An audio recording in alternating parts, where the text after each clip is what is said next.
Bien, vamos ahora a leer en la palabra del Señor en la segunda carta del apóstol Pablo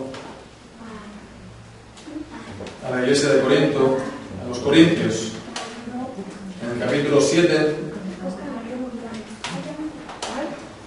el versículo del 8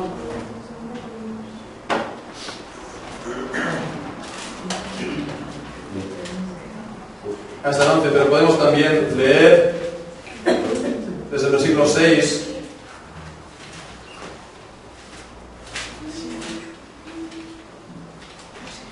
dice así la palabra del Señor: pero Dios consuela a los humildes, nos consoló con la venida de Tito, y no solo con su venida, sino también con la consolación con que él había sido consolado en cuanto a vosotros, haciéndonos saber vuestro gran afecto, vuestro llanto, vuestra solicitud por mí, de manera que me regocijé aún más.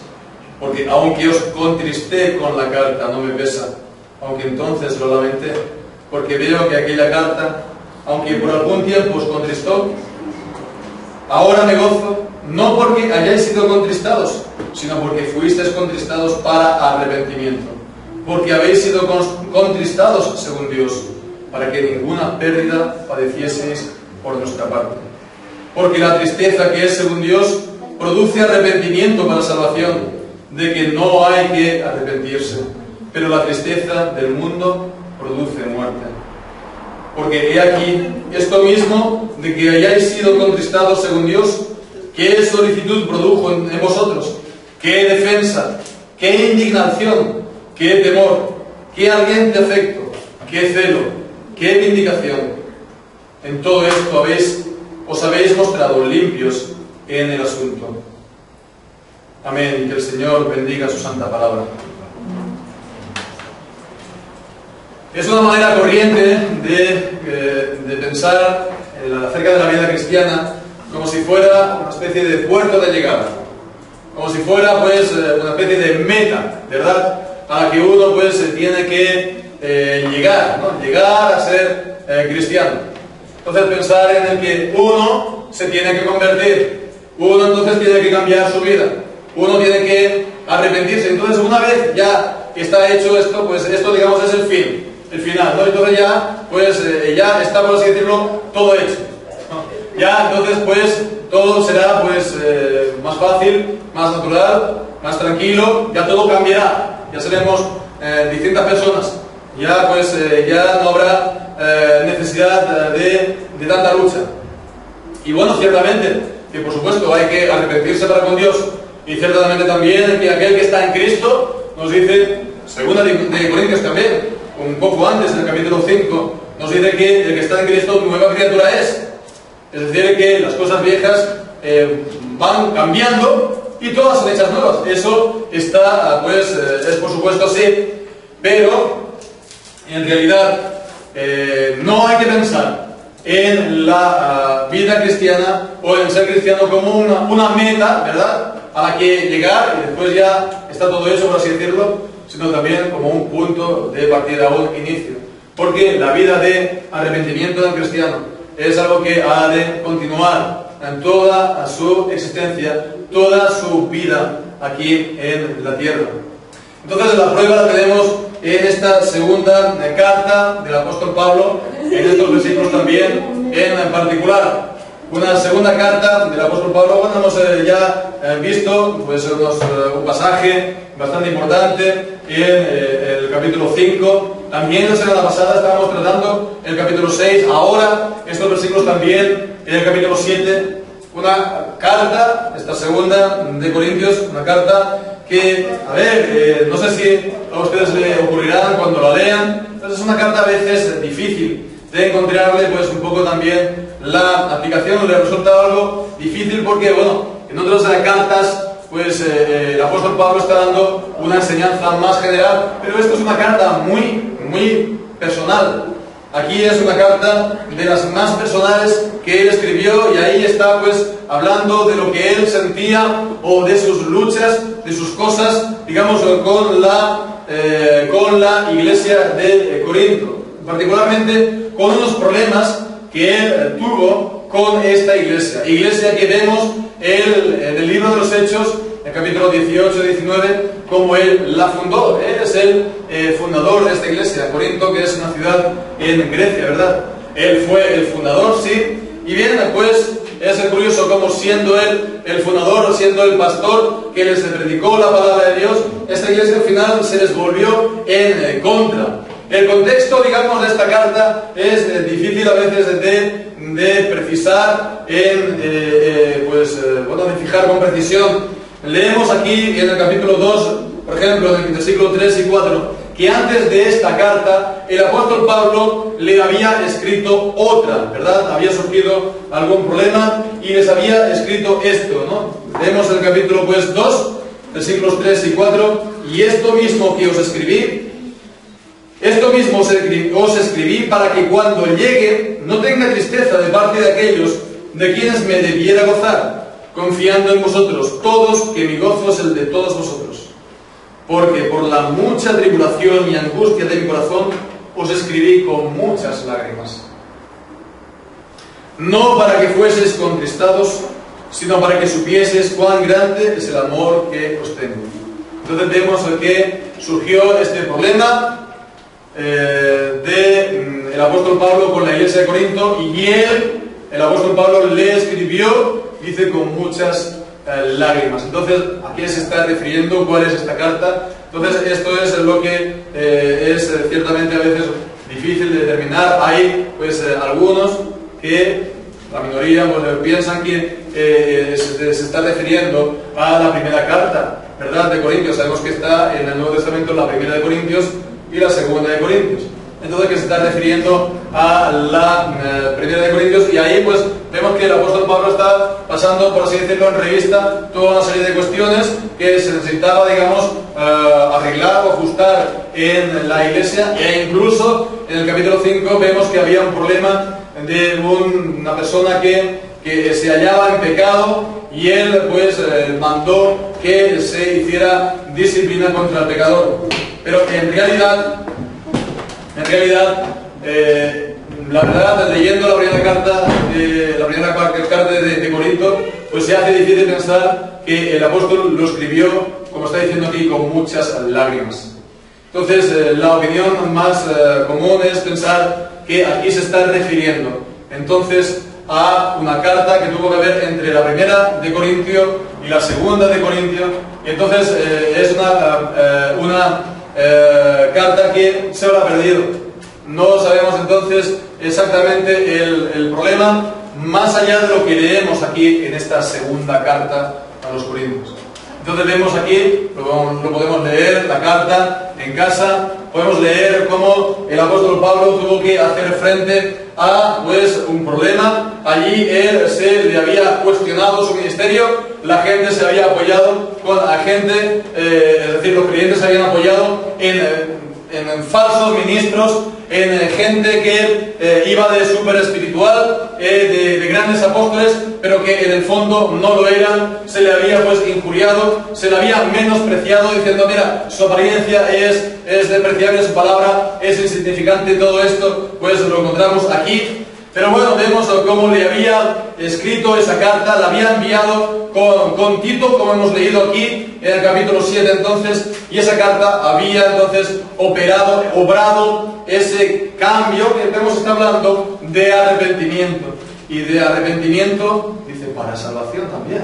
Con lo cual vemos que estas cosas que a veces ocurren, estos problemas que a veces ocurren entre cristianos, o estos problemas que a veces ocurren también, estos problemas que a veces ocurren también, ¿verdad?, en de relación entre los cristianos, pues también tienen que solucionarse, y también tienen que arrepentirse, y que eso no es algo tampoco pequeño, o es algo tampoco sin importancia, porque forma parte también del arrepentimiento para salvación, como vemos aquí que dice: la tristeza que es según Dios produce arrepentimiento para salvación. Podemos ver en estos versículos, por lo tanto, que están hablando de este problema de relación y este cambio también de actitud de los cristianos en Corintio, ¿en qué consiste este arrepentimiento para con Dios? Este arrepentimiento para la salvación. Y vemos que este arrepentimiento, en primer lugar, está producido por la tristeza. Por la tristeza. Porque leemos entonces aquí que en el versículo 10 leemos: porque la tristeza que es según Dios produce arrepentimiento para salvación. Vemos, es el resultado, es el fruto de esta tristeza que es según Dios. ¿Qué significa entonces la tristeza según Dios? Lo podemos entonces ver pues también por el contraste que hace. Por el contraste que hace el mismo apóstol Pablo. En el mismo versículo al final dice: pero la tristeza del mundo produce muerte. Hay una tristeza según Dios y hay una tristeza según el mundo. Entonces, bueno, la tristeza evidentemente no es algo solamente propio de los cristianos. La gente que no es cristiana está triste. Claro que sí, por supuesto que lo está.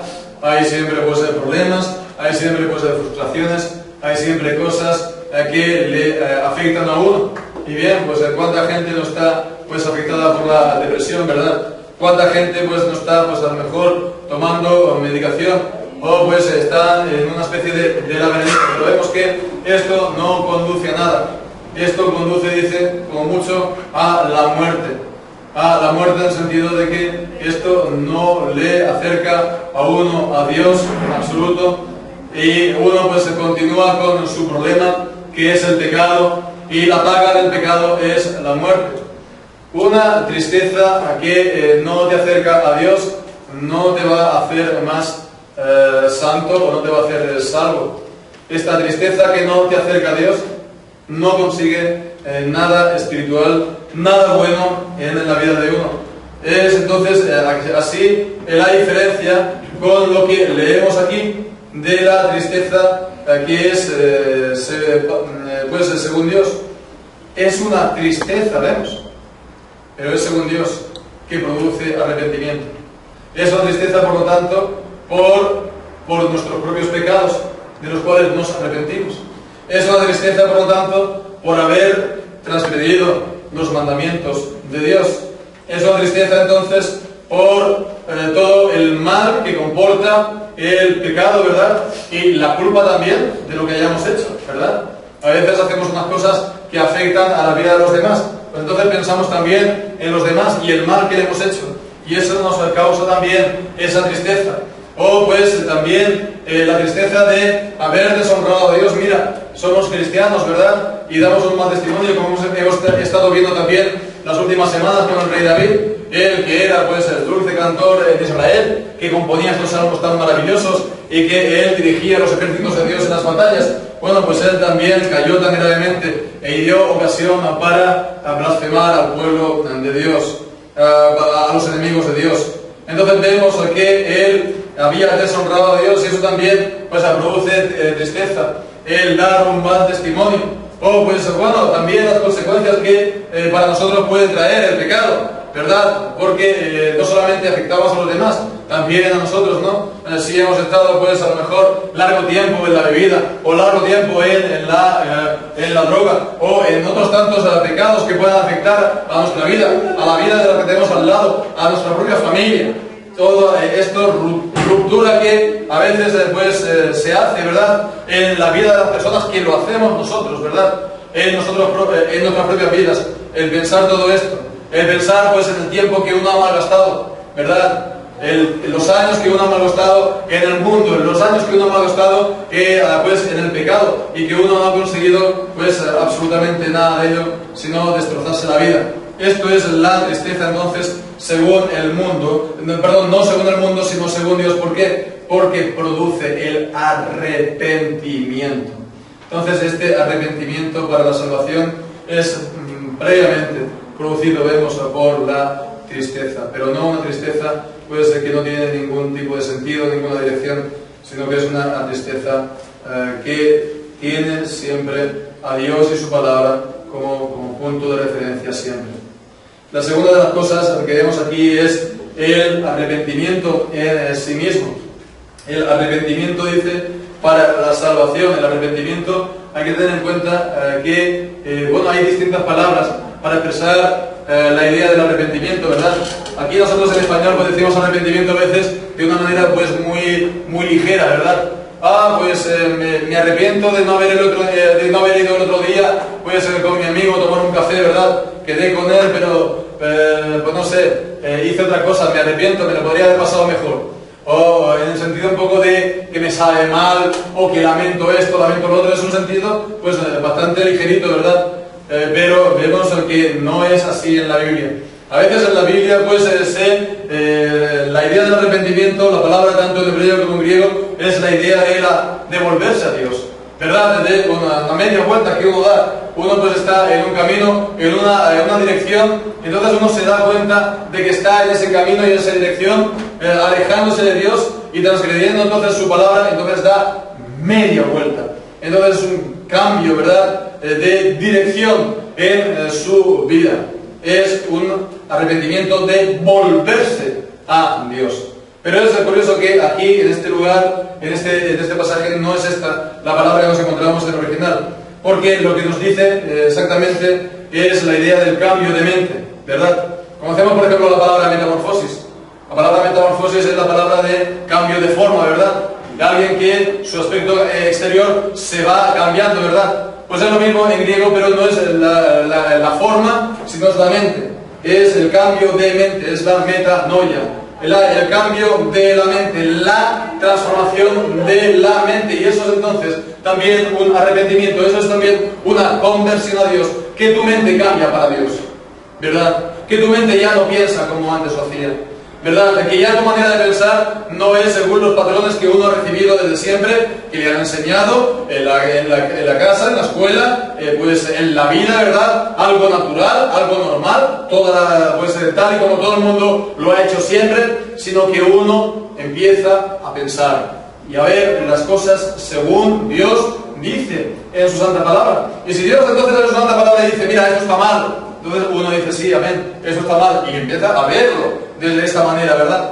Entonces vemos, es un cambio de mente, es un cambio de ver las cosas, de verlo pues con nuestras propias, digamos, manera de ver, con nuestras propias lentes, hacerlo pues con las lentes de la palabra del Señor. Esto también cambia la dirección de los pensamientos de uno, porque normalmente uno pues va pensando siempre pues en su propio beneficio, pues su provecho propio. Él es el centro de todo, y entonces pues al final pues uno siempre va buscando lo suyo, y entonces uno siempre va buscando las cosas y mirando a un nivel, digamos, pues terrenal, ¿verdad? Horizontal.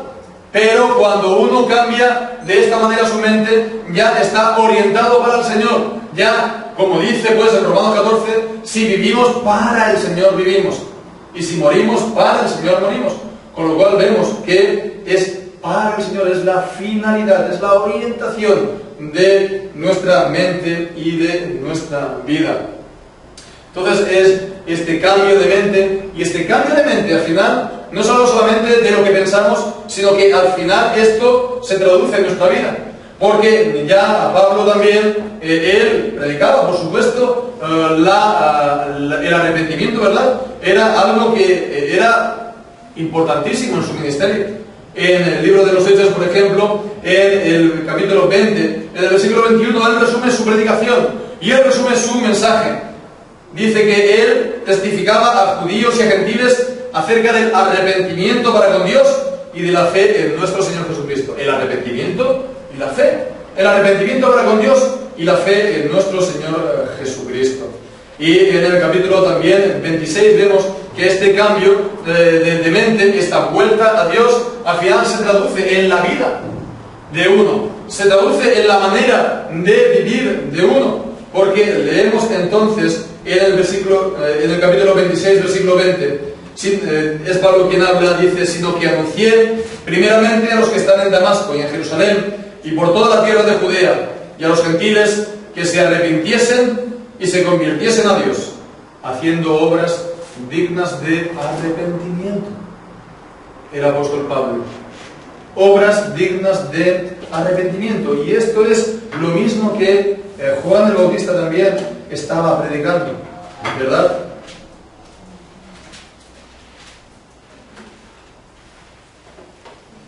Que él también predicaba esto mismo de hacer frutos dignos de arrepentimiento. En Lucas capítulo 3, versículo 8, dice, versículo 7 también: oh generación de víboras, ¿quién os enseñó a huir de la ira venidera?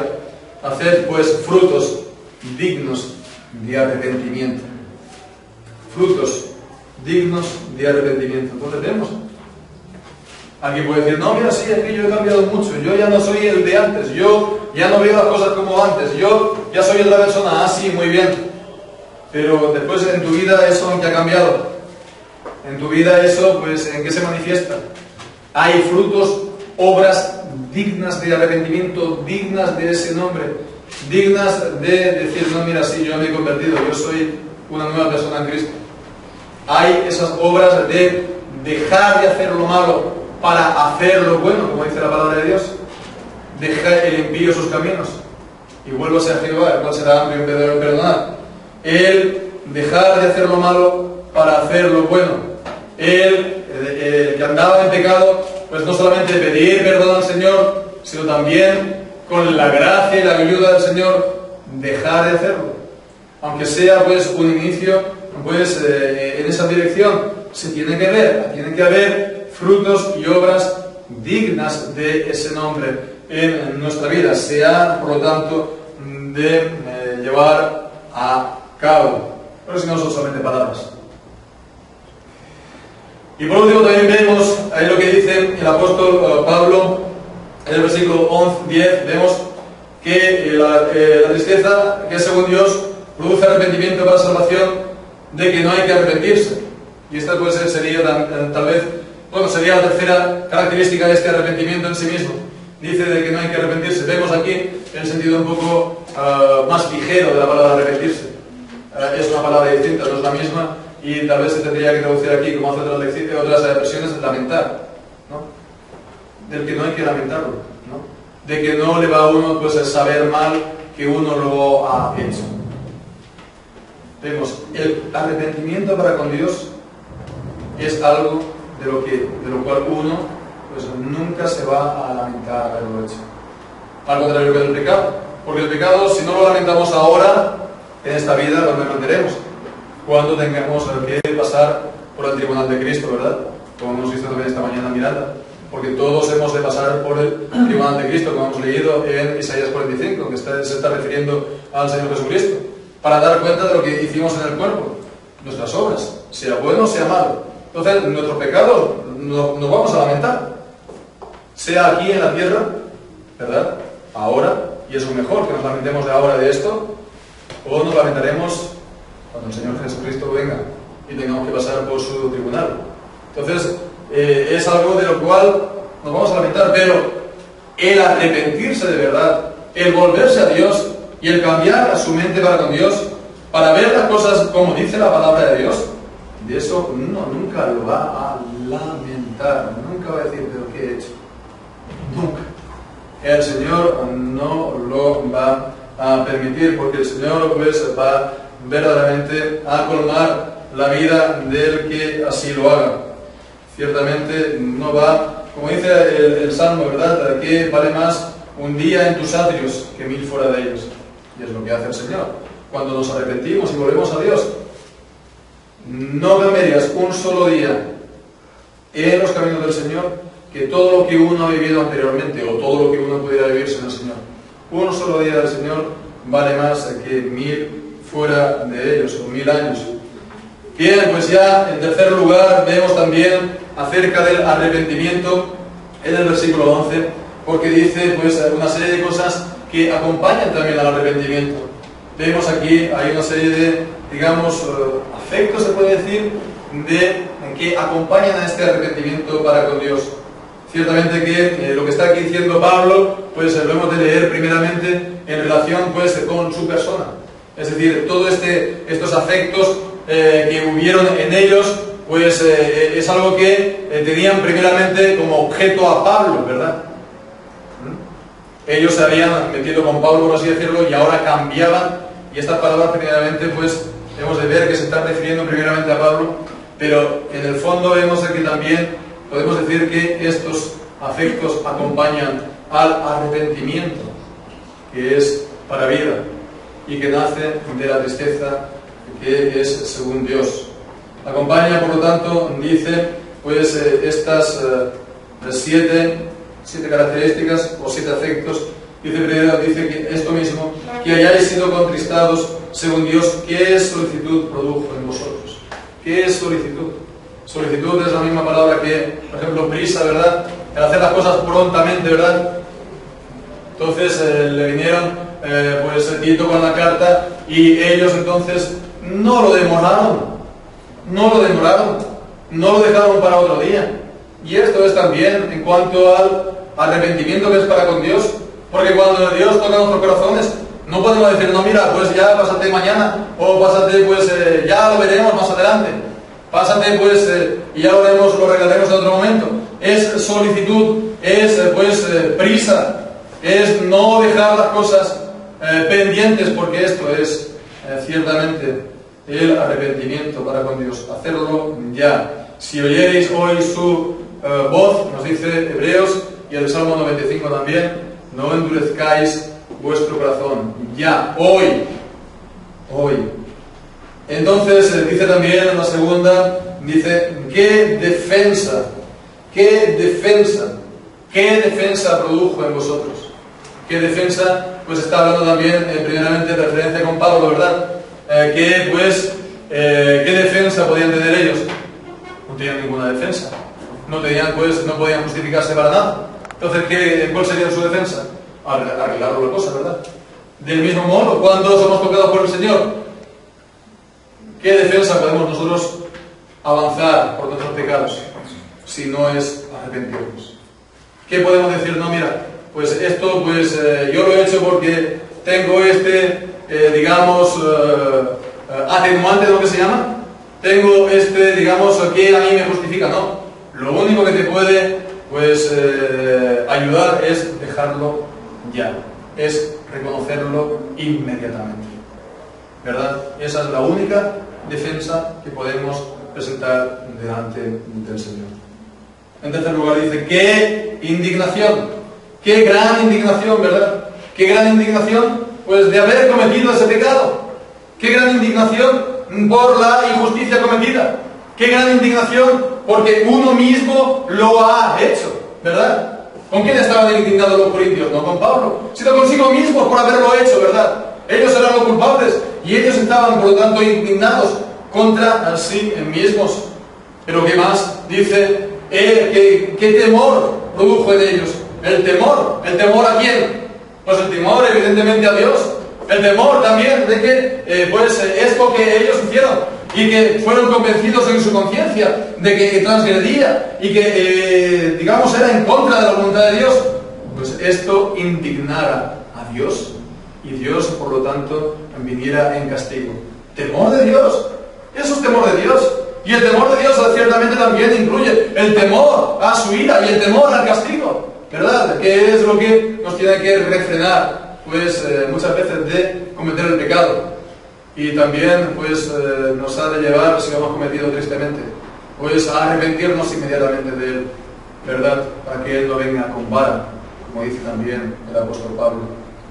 Dice también qué gran afecto, qué ardiente afecto que produjo en ellos. El afecto, pues, sí, vemos en el versículo 7, decíamos que esto, pues, esta carta había generado esta cosa, esto para con, pues, el apóstol, leemos ahí, haciéndonos saber vuestro gran afecto. Por Pablo, sí, pero vemos aquí el gran afecto, pues esto es también algo que acompaña, está presente en el arrepentimiento, ¿verdad? El afecto, pues el gran deseo de cambiar esa situación, de, pues, restituir a la persona a la cual se ha hecho el daño, de estar, pues, de cumplir nuestro deber, por lo tanto, de obedecer a Dios, de continuar, pues, una nueva obediencia, un nuevo comienzo, ¿verdad? Un nuevo inicio. Entonces vemos, no es solamente un deseo así que pasa, sino es algo con peso, es algo ardiente, es algo verdaderamente que toca nuestro corazón, ¿verdad? Como también a continuación dice, ¿qué es celo? ¿Qué es el celo? Es cuando uno tiene un ardor en el corazón que le consume, ¿verdad? Por hacer algo, ¿verdad? Como decía Jesús, el celo por tu casa me consume. Entonces es algo que uno no puede dejar de pensar o de hacerlo. Es una pasión, pero no una pasión, digamos, mala o una pasión pecaminosa. Es una pasión santa, es una pasión para con Dios, de hacer, pues, su voluntad. En este caso vemos el arrepentimiento y todo lo que Él, pues, trae consigo. Y por último, pues, Él dice que vindicación, sabemos lo que significa venganza.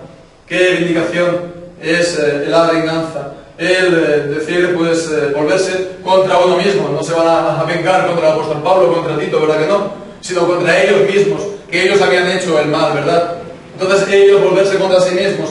Y por así decirlo, no vamos a dejar las cosas así. No vamos a dejar esto que nosotros mismos hemos hecho, así como tal, sino volverse contra uno mismo. Entonces, estas son las cosas que nos enseña este pasaje acerca del arrepentimiento para con Dios. Con lo cual podemos mirar en nuestra propia vida y en nuestro propio corazón. Vemos cómo también en la Iglesia romana se transforma esta palabra de arrepentimiento, porque para ellos el arrepentimiento para con Dios tiene una palabra, es la penitencia.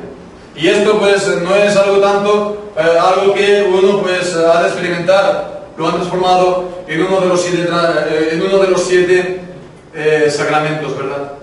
Entonces no es tanto esto, es algo que uno ha de experimentar, uno ha de vivir, uno ha de saber este arrepentimiento para con Dios. Que hay una verdadera tristeza que proviene de esta verdadera tristeza, que es un cambio de vida, ¿verdad? Una vuelta a Dios, pero también, sobre todo, hemos visto un cambio de mente. Y por último, pues, vemos estas características que podemos ver si lo ha habido, pues, juntamente con todo lo demás en nuestra vida. ¿Hemos tenido alguna vez tristeza según Dios? Tristeza según el mundo, seguramente que sí, ¿verdad? Todo el mundo ha tenido, pues, problemas en esta vida, pero tristeza según Dios, porque el Señor, con su santa palabra, nos está señalando esto en nuestra vida, y esto nos ha dado tristeza por haberlo cometido, y no solamente esto, sino, pues, el hacer todo, como hemos visto, para repararlo. Entonces, fijémonos si nunca nada se ha movido en nuestro corazón en relación con el pecado, es que podemos decir que este arrepentimiento para la salvación todavía no lo hemos conocido, y todavía, pues, entonces no podemos hablar de algo que hayamos vivido o experimentado y que no ha sido real en nosotros. Entonces, ¿qué es lo que hemos de pensar? Pues que ciertamente hemos de llegar a este arrepentimiento que es para con Dios, este arrepentimiento que es para la vida y para la salvación. ¿Y de dónde provendrá? Pues pensemos que esto, pues, bueno, no se puede tampoco separar del temor de Dios. El temor de Dios hemos visto, pues sí, el temor de que Él nos pues, pueda castigar o de recibir su ira. El temor, por lo tanto, del Dios que es el Dios soberano, es el Dios santo, y que nos dice la palabra que no tendrá por inocente al culpable. Si no hay temor de Dios, no habrá arrepentimiento. Si uno tiene, pues, a Dios como a su camarada, a su colega, y no tiene ningún respeto, ninguna reverencia, pues eso no va a generar ningún arrepentimiento. Hemos de, por lo tanto, de buscar este temor, y hemos de pedir al Señor que nos infunda este santo temor en nuestro corazón, porque es el único que lo puede hacer, ¿verdad? El quitar los ojos, ¿verdad?, los callos de nuestros ojos para poder ver y para que nuestro corazón verdaderamente sienta esto. También, pues, hemos de buscar al Señor en su santa palabra, para que el Señor nos pueda hablar por medio de ella, para que el Señor nos pueda también decir: aquí, esto es el pecado tuyo, del cual te has de arrepentir. Y pensemos lo que decíamos al principio, no es algo que solamente hemos de pensarlo como el fin al cual llegar, sí, si no lo hemos experimentado nunca, pero pensemos que esto es algo propio de todos los cristianos, porque este arrepentimiento para salvación, Pablo se lo estuvo aquí ministrando, por así decirlo, ¿verdad?, a cristianos, a miembros de la iglesia, ¿verdad? Este arrepentimiento para la vida es una mortificación continua de nuestra propia naturaleza, de nuestro propio corazón. Es un poner a la muerte nuestra propia vida, nuestra propia alma, es el negarnos a nosotros mismos, ¿no?, que dice Jesús, y tomar a su cruz cada día y seguirlo, ¿verdad?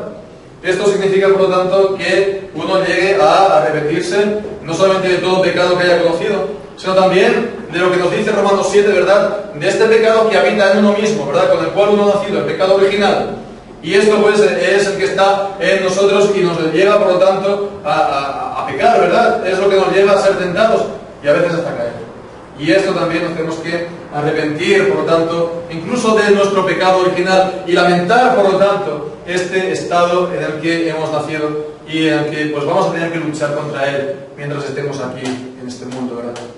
Y por eso, por lo tanto, decíamos que no es tanto el punto de llegada, sino es el punto de inicio, porque a partir de ahí hemos de continuar toda nuestra vida. Arrepentíos porque el reino de los cielos se ha acercado, dice el Señor Jesucristo, y bien, el estar en el reino de Dios es la vida de continuo arrepentimiento. Pues que el Señor entonces nos ayude a todos y cada uno de nosotros en nuestra situación. Pensemos que este arrepentimiento no es estar en la continua desesperación, ¿verdad? Porque este arrepentimiento nos lleva a la confianza en Cristo Jesús, y es la gracia de Dios en Cristo quien perdona nuestros pecados. Es de esta manera como recibimos la gracia de Dios en Cristo Jesús. Pues que así sea, y que el Señor bendiga su santa palabra en todos nosotros. Amén.